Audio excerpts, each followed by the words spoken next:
Lake Titicaca was home to the Tiwanaku civilization, a mysterious Andean culture that predates the Inca by thousands of years. The Tiwanaku people built impressive megalithic structures, including the ruins of Pumapunku, a site famous for its precisely cut andesite blocks, some of which appear to have been machined with techniques far beyond what is typically attributed to pre-Columbian societies. Could the Tiwanaku have had outside influence, possibly from an ancient seafaring culture that reached the Americas long before the Europeans?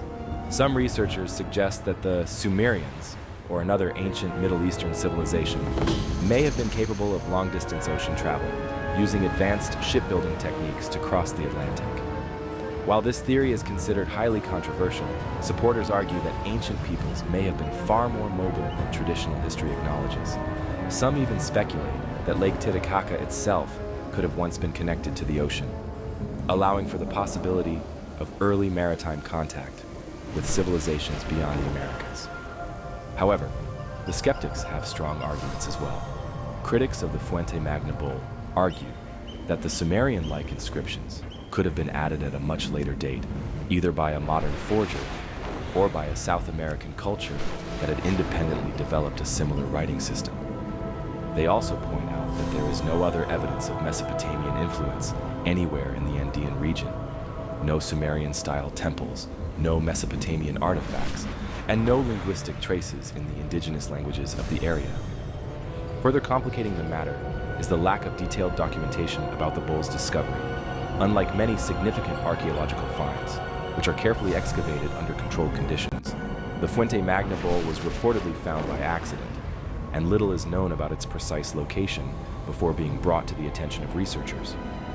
Without a clear archaeological context, proving its authenticity is nearly impossible.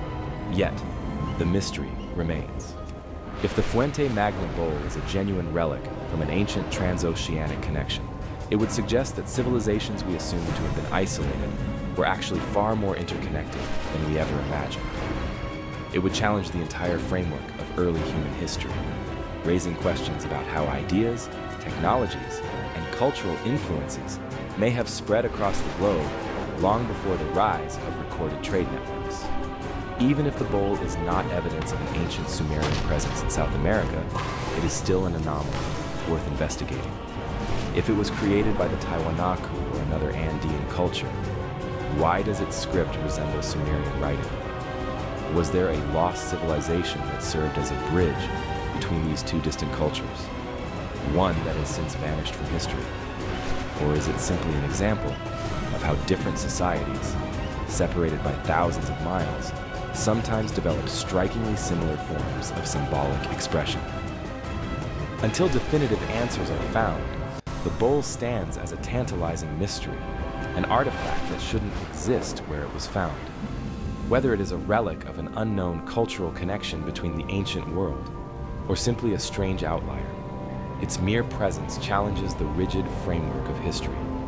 If civilizations we once believed to be separate were, in fact, interacting across vast distances, how much more of our past has been lost? How many connections remain hidden, waiting to be uncovered? Not all ancient mysteries involve artifacts that seem out of place. Some lie in the vast open landscapes where early humans once gathered, leaving behind structures that defy expectations. Deep in the arid, windswept terrain of northern Kenya, an ancient burial site has emerged as one of the most puzzling discoveries in African archaeology. Known as the Lothagam North Pillar Site, this monumental structure is not only the oldest known cemetery in Eastern Africa, it is also one of the earliest known monumental sites in human history, built by a people whose identity remains largely unknown. The Lothagam North Pillar Site, located near Lake Turkana, dates back approximately 5,000 years, placing it among the earliest large-scale communal burial grounds ever constructed. The site consists of a massive central platform surrounded by stone pillars, which rise like ancient sentinels above the barren landscape.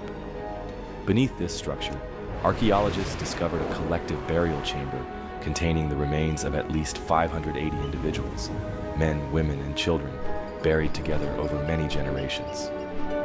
Unlike the monumental tombs of later civilizations, which were often reserved for kings or elites. Lothagon North appears to have been a non-hierarchical cemetery, a rare find in early human societies. The people buried here did not seem to be ranked by status or wealth. Instead, they were interred together, their bodies carefully placed alongside ornamental beads, carved jewelry, and decorative artifacts, suggesting a society where all individuals, regardless of power or privilege, were given equal respect in death. This is remarkable because, during this time, most human societies were still transitioning from small, mobile hunter-gatherer groups to settled agricultural communities. The construction of a massive communal